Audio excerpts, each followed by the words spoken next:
football, c'est parti pour les quarts de finale de la CAN, la Coupe d'Afrique des Nations. Match à suivre aujourd'hui, le Nigeria face à l'Angola et ce soir la RDC, la République démocratique du Congo, face à la Guinée. On retrouve tout de suite Cédric Ferreira, notre envoyé spécial à Abidjan.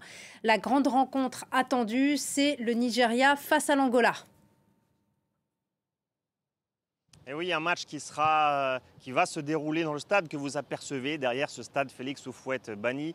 Évidemment qu'il est très attendu ce match entre le Nigeria et l'Angola. Pourquoi? Eh bien parce que les Super Eagles du Nigeria sont l'un des derniers favoris encore en lice dans ce tournoi. C'est une Coupe d'Afrique des Nations des surprises. Le Nigeria qui en plus n'était pas arrivé dans les meilleures dispositions avec un sélectionneur portugais, José Peseiro, très contesté. Et puis il y avait eu ce premier match, début timide du Nigeria avec un match nul contre la Guinée équatoriale. Mais ensuite, les Super Eagles ont pris leur envol contre la Côte d'Ivoire, victoire 1-0 de prestige dans la phase de groupe. Et puis on retient aussi cette leçon d'organisation et de tactique infligée au Cameroun lors des huitièmes de finale, victoire 3-1.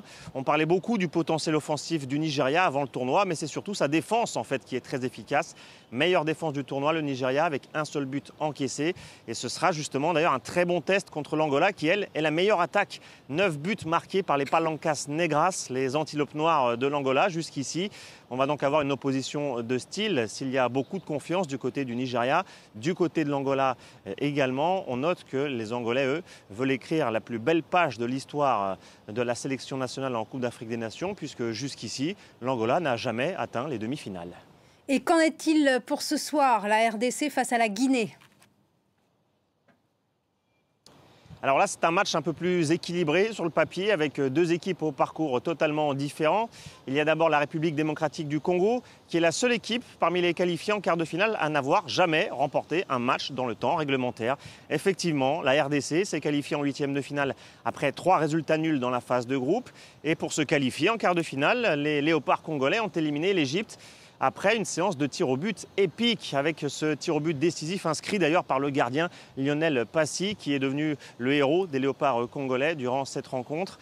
La RDC est une équipe qui monte en puissance dans ce tournoi. Il y avait déjà eu ce match nul lors de la phase de groupe contre le Maroc, un peu la surprise générale, les Léopards congolais qui sont passés d'ailleurs tout proche de la victoire. Et puis ils ont tout de même éliminé l'Égypte en huitième de finale. L'Égypte, meilleure équipe la plus titrée en Afrique, qui était classée comme l'un des grands favoris du tournoi. Alors eux aussi, les Congolais arrivent en pleine confiance face à la Guinée qui, elle, a eu d'abord un peu de difficulté lors de la phase de groupe en étant repêchée parmi les meilleurs troisièmes et puis qui a éliminé ensuite la Guinée équatoriale 1-0 sur la toute dernière action du match.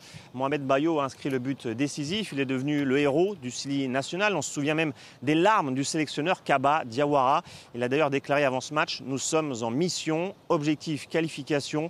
Pour les demi-finales du côté de la Guinée, ce match va se dérouler dans l'autre stade d'Abidjan, le stade Alassane Ouattara, où nous serons pour vous faire vivre l'événement. On note tout de même que les deux autres quarts de finale auront lieu ce samedi. D'abord, la Côte d'Ivoire, le pays hôte face au Mali, et puis ensuite dans la soirée, le Cap-Vert face à l'Afrique du Sud. Merci beaucoup Cédric Ferreira pour toutes vos précisions.